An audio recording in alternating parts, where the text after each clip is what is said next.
This video is brought to you by Blessed Be God Boutique, maker of Catholic fashionable apparel, handmade accessories, and more. Anyone paying attention at all in the past couple of weeks has already heard the news by now. This generation's eccentric scientist, billionaire, cultural rock star has bought Twitter.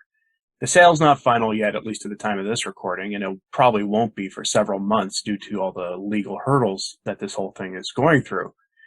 And the news surrounding it has certainly been both entertaining and eye-opening, as many have just nakedly responded to the news with open calls for silencing people they personally disagree with, all in the name of good things and defending America and the rest of it.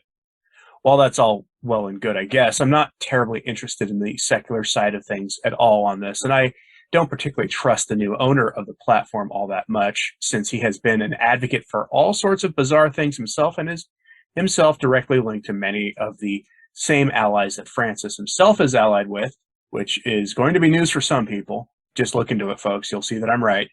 What I am more interested in all of this is this, though. The reaction to the news coming from people within the Catholic Church. What I've seen expressed in official mainstream Catholic outlets falls mostly into two categories, really. An expression of sadness over the secular status quo getting slightly upended, and the other opinion being somewhat more basic and attempting to actually be Catholic. How Catholics should understand this and what the Church actually teaches on such related matters to the sale of Twitter and the arguments surrounding all of it. And like the secular debate that is both amusing and enlightening, this debate within Catholic circles has revealed a lot about what people actually think about those of us that they disagree with. So let's take a look at the story, because the new owner of Twitter's influences does reach deep into the Catholic Church itself. But as we like to do from time to time, let's check in with Papa Francis, who offered some words of wisdom, as he often does. At a recent Angelus address, Francis called on Catholics to not be perfect and chided those of us who seek to be perfect as the Father is perfect. Quoting Francis, "I tell you, I am afraid when I see some Christians, some association of Christians, who believe themselves to be perfect. The Lord does not seek perfect Christians. The Lord does not seek Christians who never doubt and always flaunt a sure faith. Dear brothers and sisters, it is better an imperfect but humble faith, which always returns to Jesus, than a strong but presumptuous faith, which makes us proud and arrogant. Woe to these." End quote. I've never encountered a Christian who thinks he's perfect, overtly anyway. I've never met that person. Even people who I don't like, I've never met them. But a strong faith making us presumptuous. Now, if by that he means we should not misuse things like confession and go confess the same sins over and over and over again without making any real effort to amend our ways and sin no more, then sure, he's right that it leads to presumption if we are not making progress in our spiritual life.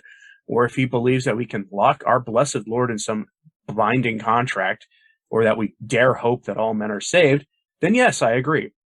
He's probably not talking about that. Here he appears to be talking about a strong faith leading to presumption, which apparently having a strong faith, by appearances from what he's saying here, makes it look like you think you're perfect. And all of that just sounds bizarre to me. Now let me know what you in the world you think he's talking about here when he's chiding people for being presumptuous, for having a strong faith, because I don't have a positive interpretation of what he's said to offer to you here. Just more words of wisdom that attack the faith from Francis, which is unfortunately par for the course these last several years. You know what else is par for the course in the Church? Letting our own secular ideas influence how we think the faith should be lived, and not the other way around. And none of that is more apparent than in the debate emerging in the Church, mostly in America, about the purchase of Twitter by Elon Musk, a purchase that isn't finalized yet and frankly won't be for a few months. There are just legal hurdles that this whole thing has to go through. There have already been some weird effects seen on Twitter. For example, my follower count grew at about 3 times the rate recently in the past few days, as have a few other higher profile figures in the Church, who the world and the modernists would say are on the wrong side of various secular opinions. I saw Taylor Marshall tweeting about how he suddenly gained a ton of followers overnight. High-profile system-friendly figures have had their accounts lose staggering amounts of followers in ways that beg a lot of questions. This is all out in the public. It's a fact that no one is really disputing, and no one has an explanation for it. But none of that is really relevant to this discussion, which is between two factions in the mainstream Church about how Catholics should view all of this. We'll start with the opinion of Father Edmund Waldstein, a lecturer in moral theology at the Pope Benedict XVI Philosophical Theological University in Austria. Father Waldstein is a well-known theologian on the hermeneutic of continuity side of the debate in the Church, which I always think of as the moderate position in the present-day Catholic Church, with the hyper-modernists on one end and then those traditionalists like me on the other. Father Waldstein offers some insight into the question of speaking freely as a right and how Catholics should view this whole entertaining mess. From the National Catholic Register and the CNA articles on this, quote, "In an email interview today, Father Waldstein said that the right to free speech is derived from the duty to seek and serve the truth. But he added, church teaching does not entail an unlimited right to freedom of speech. There is no right to spread lies or false and harmful opinions," he explained. "There is no right to use social communications to incite hatred and violence against other persons or groups." He added that the big technology companies like Facebook and Twitter should not be the arbiters of truth in the public discourse. Instead, he said, those companies ought to be strongly regulated by the state to ensure they do not use their power to advance partisan interests. Father Waldstein said that the task of regulating speech typically is the responsibility of the state, and in theological matters, the Church. But Father Waldstein cautioned that the authority of the state is undermined when the state itself is committed to a false ideology. Father Waldstein said that the Second Vatican Council teaches that, quote, "the juridical order should protect the right to express one's own opinions, si gaudium et spes." He added that, quote, "this includes the right to use the dominant means of social communication in society," end quote. Father Waldstein's take on this question is interesting, but focuses mostly on post-conciliar teaching. Before the Council, the Church had a stronger approach to how to handle the expression of ideas, which was not to be permitted in a freewheeling way that most Americans are accustomed to. What I just described to you, which may, from what he said here, may rub up against you in the wrong way. You may think this is like, strange and strong arm, but before the Council, the Church had an even stronger way of dealing with it. Instead, the Church and secular powers would come down rather hard on things like blasphemy and attempts to undermine social tranquility. Now, think how we've seen things suppressed over the years on social media, but it being done in the opposite way, with the views we see hammered by our rulers being before the Council, the ones the Church would amplify or at least tolerate, and the ones that are dominant views in our time being the ones kept at the margins at best, or even altogether punished. That was all how the Church and the state would have worked together before the Council. The Church, after the Council, embraced a more liberal view of things, which is the subject overall for a different video in the future. Now, the flip side of this debate in the Church comes from where else but America Magazine, the official Jesuit outlet in the United States, whose editor-in-chief is quite literally Pastor Jimmy Martin of the Jesuit Church. They published an article late last week on the news about Twitter that was in the form of a 3-person discussion, including our favorite new modernist Jesuit priest to pay attention to, Father Jim McDermott, who in the past celebrated the coming collapse in vocations. Here he talks about Twitter as the public square and if Catholics should participate in it. The discussion begins with this question being asked of all involved. Quote, "What should Catholics think? Is Twitter a public square the Church should seek to evangelize? Can Catholics resist the temptation to subtweet, dunk, and pile on? How will the privatization of Twitter affect the common good?" End quote. That is the question asked that the 3 authors have a good roundtable discussion about. The answers from Jim McDermott are the only ones really all that interesting, though. Over on Twitter, there is a thriving and frankly rather vitriolic community of Catholics debating all manner of things, and it gets pretty ugly pretty quickly. Virtually no one disagrees about that the place has got its problems, and no one faction within the Church is to blame exclusively for that, and none of the participants are innocent of it. And this is where the Jesuit priest has focused his ire on all this discussion, probably because of the pushback he gets for expressing weird ideas. He describes his reaction to the news that Twitter has a new owner now in the following way, quote, "Sadness, really. It felt like we won back a lot of sanity and some space for warmth and humor with the removal of the previous American head of state from the site. Now it's very possible that he and a number of other pretty ill-intentioned voices will be returning and doing a lot of scary and awful things. It looks like a return to a very sad state of affairs.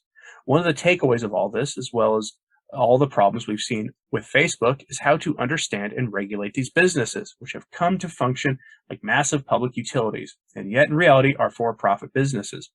But from a standpoint of looking at just hashtag Catholic Twitter, there is a way in which I share some of Doug's more blasé feelings about the announcement. Though not because I don't think Musk can't make things worse. His hot take that content moderation is some kind of unjust restraint on free speech definitely could lead to some pretty bad stuff. But the fact is, even with the content moderation we have, hashtag Catholic Twitter is actually a shockingly horrible place. I cannot believe the things that are said and done to Catholic women and anyone who speaks in favor of the James Martin crowd in any way, among others. It is so bad that I can't even give you examples because I'm pretty sure if I did, the people who I've seen get attacked will just get swarmed once again.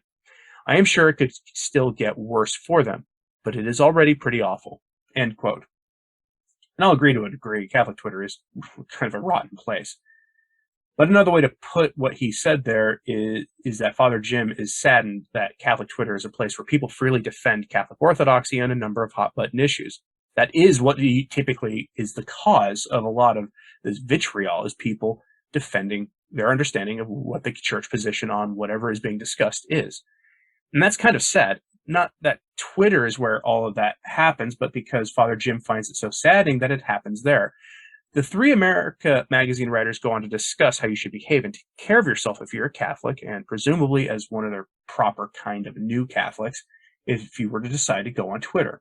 But then Father Jim gives us this prediction for how all of this will go. Quote, "Selfishly, I very much hope that things won't go as badly as I fear, and people won't leave Twitter because my life is a lot better for all the people I have met there.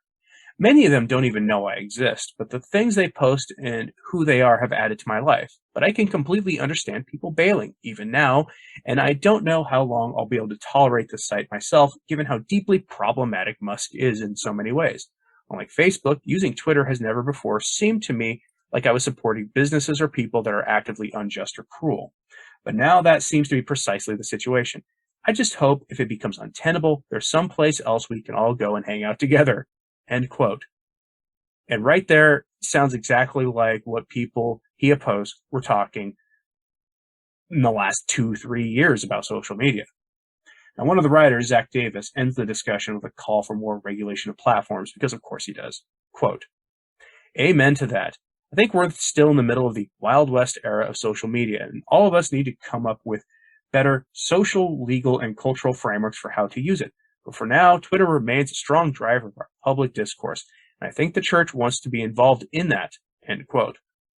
It's easy to miss if you don't point it out to people, but I'm not surprised that he's calling for more control now, that it looks like the platform won't be in the hands of people who rather strongly dislike people expressing different opinions. My interest in all of this begins and ends with my ability and those of everyone else, really, to discuss church and social matters on Twitter free of punishment for having the wrong opinion, which appears to be the case. So I guess I'm pleased with the new owner and how he looks like he'll permit my little corner of Twitter to thrive, or not, based entirely on its own merits, which is really the way it should be anyway. Father Waldstein and Father Jim McDermott represent two differing opinions on the whole matter, and I'm curious what you think about their positions.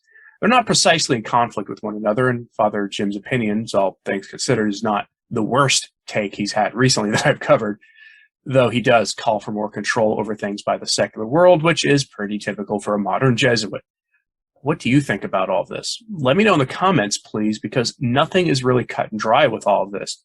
Not as cut and dry as some are making it out to be anyway. And like and subscribe if you haven't, it really does help.